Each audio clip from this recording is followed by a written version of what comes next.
Let's start. Hi, everybody. I am Carol Kauffman, the founder of the Institute of Coaching, and we are very lucky this month for our CoachX Conversation to meet with Jeff Wetzler. He's like amazing person on many, many levels. He's a doctorate in adult learning from Columbia. He's been a management consultant for top corporations, facilitator for global leaders. You'll find out more why. Chief Learning Officer at Teach for America, co-founder, and until this month, co-CEO of Transcend. And he's written a book that's really quite fabulous. It's fabulous for leaders. It's fabulous for coaches. It's fabulous for parents, spouses, etc. And it's called Ask. Tap into the hidden wisdom of people around you for unexpected breakthroughs in leadership and life. Before we jump in, Jeff, guys, I'm afraid I won't remember to say this till later. So to find out about the Ask approach, later on, go to askapproach.com. So Jeff, why don't you just start us off with your thoughts about asking? Yes. Well, thank you for that kind introduction. It's great to be with you, Carol. I think the first thing to say about asking is why ask in the first place. And one of the biggest patterns that motivated me to write this book, and that I then got even more conviction in the research for this book, is this idea of the unspoken. There is, every single one of us is surrounded by people in our lives. That could be our colleagues, our clients, our investors, our bosses, people we manage, even friends, family. And those people are filled with insights, ideas, perspectives, feedback for us that if we actually found out what they really were thinking and feeling and had to offer us, we would be better off together. We would make better decisions together. We would save time. We would avoid making mistakes. We would be more innovative. We would be closer.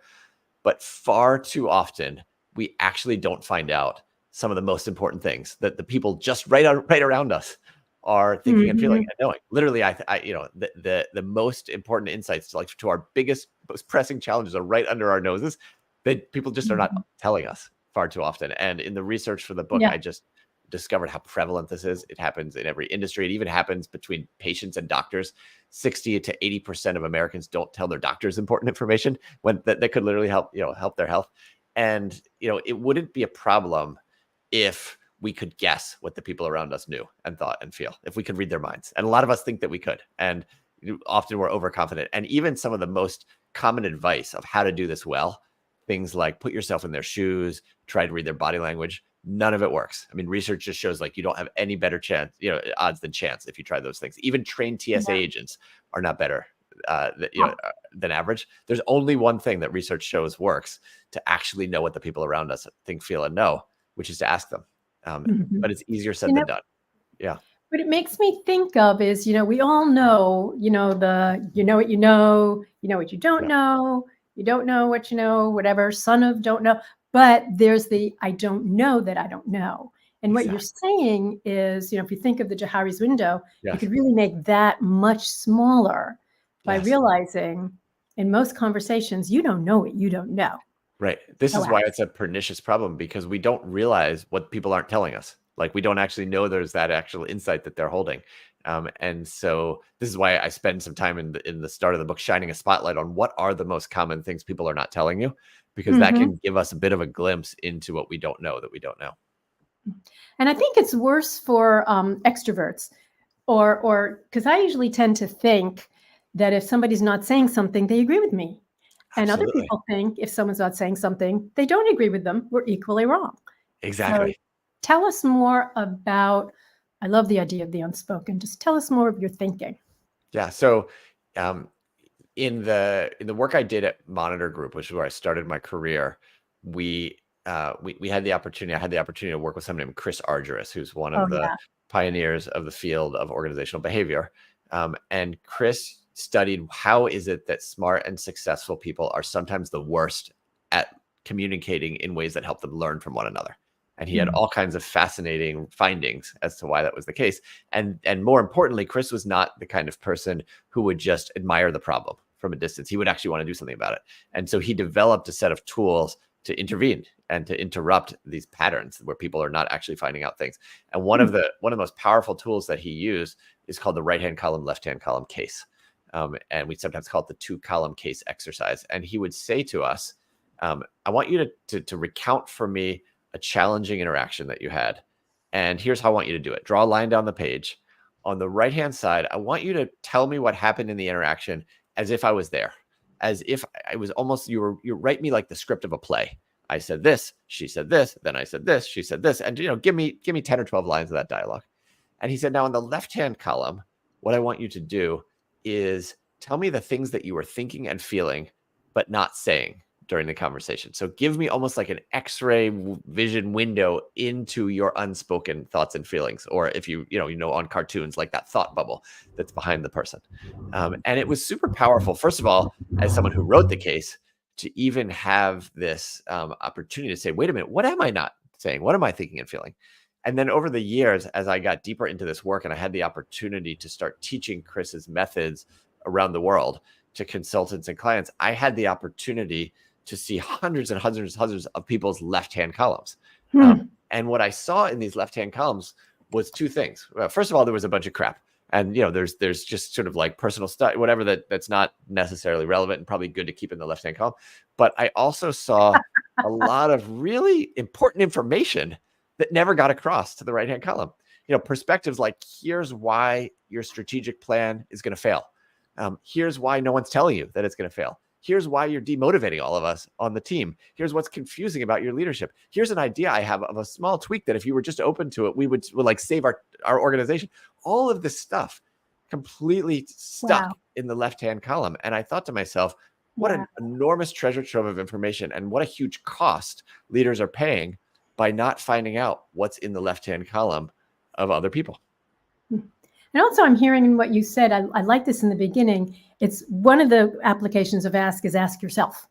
Absolutely. Yes. Ask is not just about asking other people. What's in my left-hand column?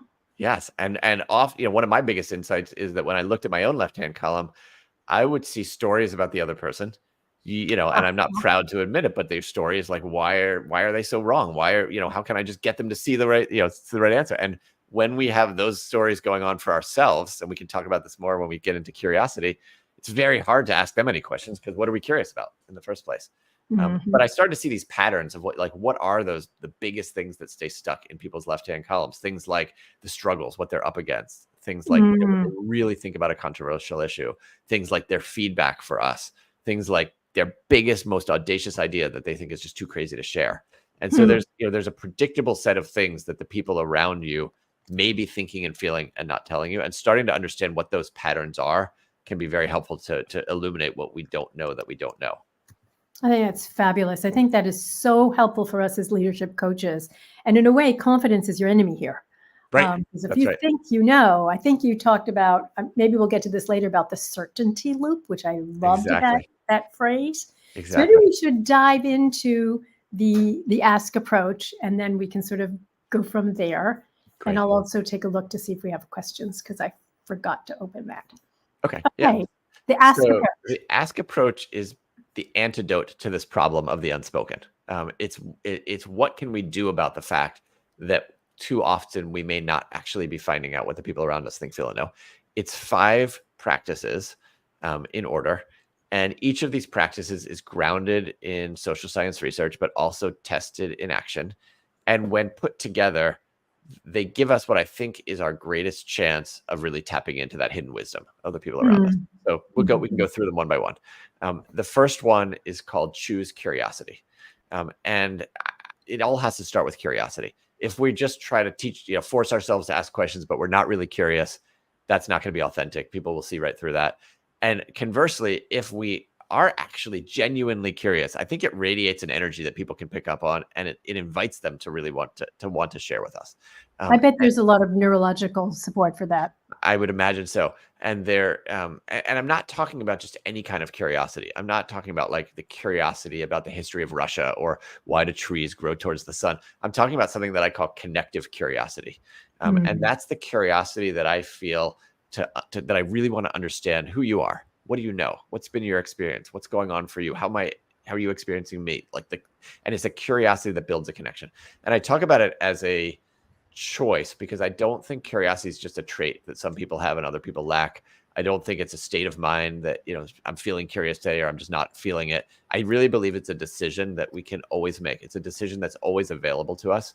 And when we make that decision, what we're doing is we're centering in our minds one question. And that question is, what can I learn from this person? And that question reminds us there is always something that we can learn from anybody that's sitting across, even someone we vehemently disagree with. At minimum, we can learn, how did they get to that view? And what experiences inform that. But when we center this question, what can I learn from this person? It pushes out other questions like, why are they so stupid? Or how do I get out of here? Or how do I get them to do I want? And all kinds of other questions start to come to us. There's a tool that I talk about in the book that I have found particularly helpful for choosing curiosity. And you and some of people in your community may be aware of it. Chris Ardress also developed it, called the ladder of inference. I rename it slightly and talk about it as the ladder of understanding. Would it be helpful to just walk through that for a moment? Yeah, and let me make a couple of comments that people have said, which I love, which is Akana said to be curious without judgment, Yes. And that judgment is a real theme, because someone else who didn't name themselves, next time name yourself, LinkedIn user. This is a good one. One of the counters is embarrassed to admit that someone once said to me, you be the judge, you're judgmental. Ow. But one of the things we get to the end on reflect and reconnecting is that person hearing it and being able to be curious about themselves. Yes. So, yeah, I think it would be really helpful for people to hear more about the ladder of understanding.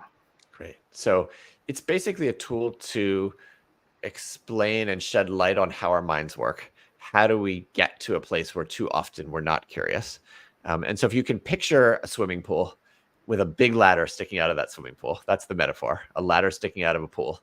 The pool represents the situation that we're in. And in any situation that we are in, there are zillions of things going on in that situation. There is the temperature of the room. There is the arrangement of the furniture. There's who's in the room, who's not in the room, what's someone wearing, what is someone's nonverbal saying, what did they say, what did they not? I mean, literally, if you actually stop to count all the pieces of data or information in any meeting or situation that we're in, you couldn't even count them. There's so many. If we tried to pay attention to all of those pieces of information, we would be totally paralyzed. I mean, just think about like walking down the street with a 3-year-old who does stop and pay attention to everything. The worm on the street, the leaf, the crack on the sidewalk. I mean, it's adorable, but you can't get anywhere with that 3-year-old. And so just in order to stay functional, we have adapted that we essentially filter out almost all the information, and we just select the tiniest fraction of that information. And when we select that, that's the first step up the ladder out of the pool. So we essentially grab the tiniest slice of information and we take it with us up the ladder. And one of the dangers of this is that it happens outside of our awareness. It happens in split seconds. We don't even realize that we're doing it. And what we confuse that tiny slice of the information that we took with the totality of reality. And so we think that what we selected, that one fragment that Carol said 2 minutes ago, is the whole thing that went on. And we forget that there's so much that we by necessity ignored when we go up the ladder. Then because we are human beings, we can't just leave it at that and say, oh, this happened. We got to race up the ladder and make it mean something. So once we select it, we process it. We draw a conclusion. She said this. That must mean she thinks that. That must mean she thinks this, she's this kind of person. And we tell ourselves a story of what's going on in the situation. But the story has consequences. It's not just a story we sit with. That story dictates to us what steps we should take. So that means I need to push harder. That means I need to get out of here. That means I need to run a power play. That means whatever it is. And the steps, the actions that we take in a situation are a direct result of the story that we tell. Now, here's the dangerous part. The story that we tell in a situation is not random. It's not like, today I'd pull this one out, tomorrow I'd pull this one out. It's a function of what I call our pre-existing stuff. All of our deepest seated assumptions, biases, ways of being, mental models, life experience, all of that is our stuff.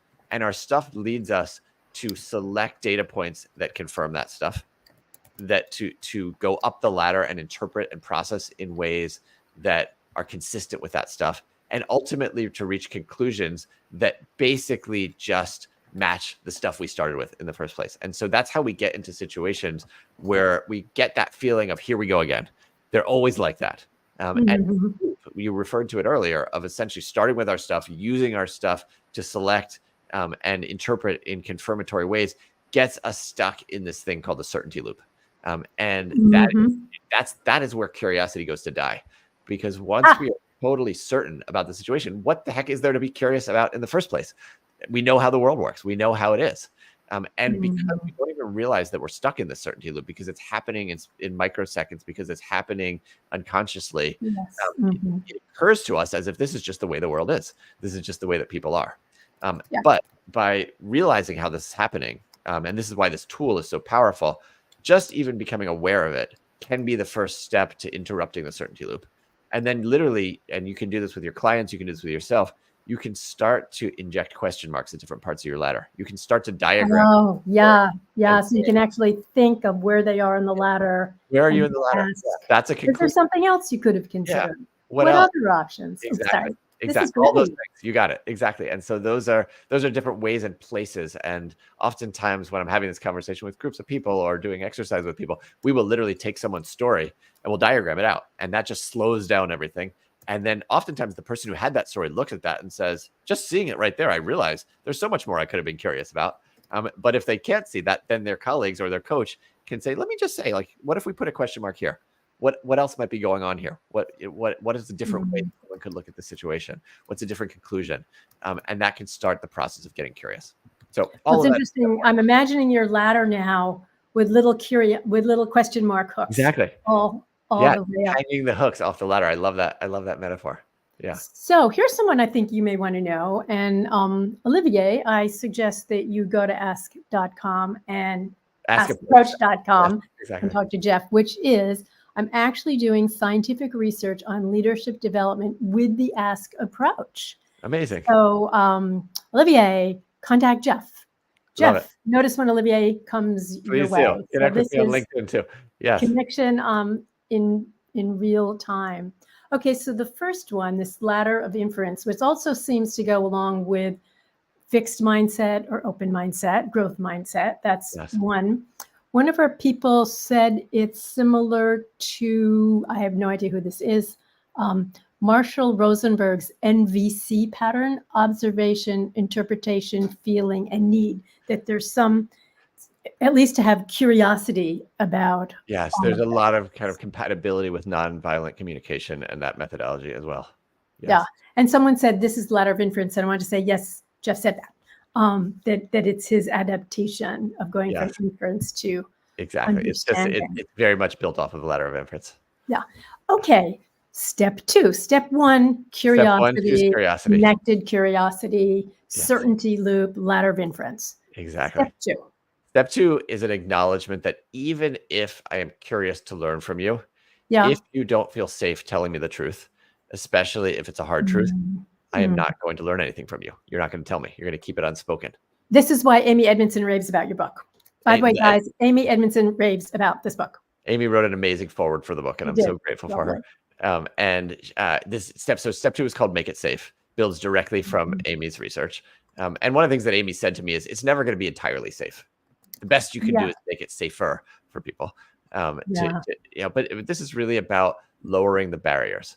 This is about making it more comfortable, easier, more appealing for someone to tell you something that might feel hard for them to tell you. And Mm. there's a few different strategies that I talk about as part of this step. One is around creating connection. Of course, the basis of trust is connection and relationship, and the best time to invest in that is way before you need to have a challenging conversation, not right in the moment of it. But there's Mhm. even connection related choices to make in the moment. And so for the book, I interviewed iconic CEOs, of organizations like Kraft and Medtronic and so on. And I chose CEOs because CEOs are notorious for not getting the truth. That people Oh, go to yes, CEOs right. and tell them what they think the CEO wants to hear, what's going to make them look good. And I said to the CEOs, people like Bill George or Irene Rosenfeld, how did you get people to tell you the truth? Especially people who might be several layers away from you. And one of the patterns was, if I want them to tell me the truth, I would never drag them into the CEO office, make them sit across the big CEO desk from me and assume they're not going to feel intimidated. Like, Yeah. I'm going to choose to connect with them where they feel most comfortable. we're going to take a walk. We're going to do a ride along together in a sales call. We're going to have lunch in the cafeteria, whatever it is. And there was no single right answer other than whatever the other person is going to feel most comfortable about. So part of making it safe is about creating connection in a time and space where the other person feels most comfortable.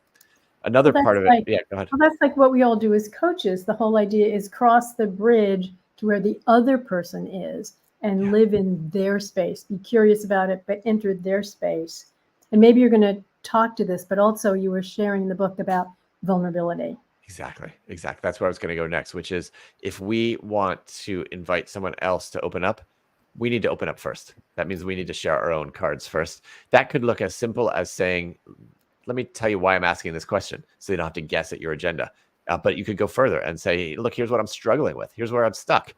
Here's where I need your help. Here's what I think I actually need from you. Here's what I think you're better positioned to have a perspective on than I am. Any of those things can help by opening up. And the more we can allow ourselves to be vulnerable, to your point, in opening up, the more it signals safety for the other person to do the same thing as well. And what is safety in that case? Safety is the lack of shame. And Exactly. so one way for all of us, also how to do that when we're doing psychometric feedback. I usually tell people that I did better on the Hogan than they did because I had more derailers than them. They'll crack up, they'll laugh, and what does that do? It's less true now than it used to be. But what can you do to make that person not feel shame? And I think when we're coaching, there's ways to really do that when we give tough feedback, which is something like, hey, you wouldn't be in this room if you weren't fabulous. Yeah. So now let's look at some things, but like that de-shaming frame. Yes, exactly. It's all about making it safe. So we could say more about that, but maybe I should go to number 3, which is called pose quality questions. This is the heart of the ask approach. So if choosing curiosity is about posing questions to ourselves to get more curious, step 3 is about posing quality questions to the other person. And I distinguish between quality questions and crummy questions. Quality questions I simply define as questions that help us learn something important from other people. Crummy questions are all the rest of the questions that are so much of what we actually ask. Questions that are clumsy because we might ask 2 or 3 questions, or we answer our own question first, or there's sneaky questions that are trying to maneuver people, or attack questions. So putting all that to the side, there is a taxonomy of quality questions that I think most of us are never taught. I think of it almost the same way that I imagine a surgeon would think about their scalpel and all the other tools that they could use to get at something. The same thing is true for us. We can develop an entire repertoire of quality questions that can help us learn far more than the narrow repertoire that we might currently have. Just to give one example. Please. Okay. Go ahead. Oh, we keep saying exactly the same thing at the same moment. What I was going to say to everybody is at the end of every chapter, one of the things Jeff does is he offers fabulous questions that if you literally just write them down and use some of them, it will really help your coaching. Back to you, Jeff. Thank you. Yeah, I try to lay out that taxonomy in this chapter of the book. Just to give one example from the taxonomy, there's a strategy called request reactions. And request reactions is very simple. It's simply saying to the other person, look, here's what I think, here's my feedback, here's my guidance, and then pausing and saying, what is your reaction to that? How does that sit with you? How does that land with you? What does that make you think? What might I be missing?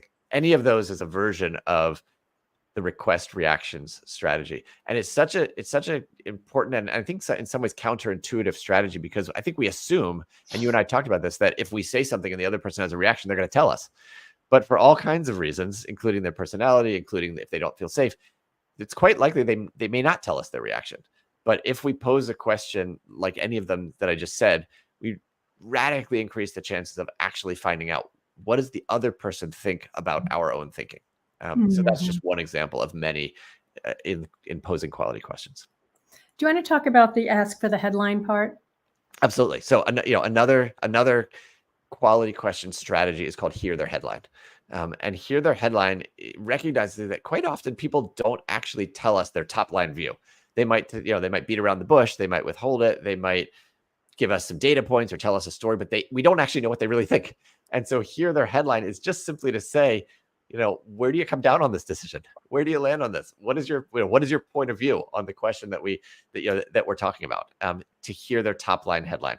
And then of course there's strategies that come beneath that, which is to say, now where does that come from? Let's dig deeper. And there's questions that dig deeper, and then ultimately questions to see what they see. which is not just about asking them for information or data points, but also asking them to tell you a story.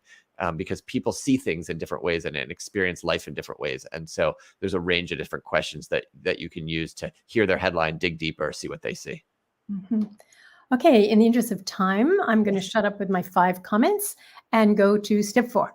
Step 4 is basically after you ask the question, it all comes down to how well you listen to what they have to say. Coaches know all about listening.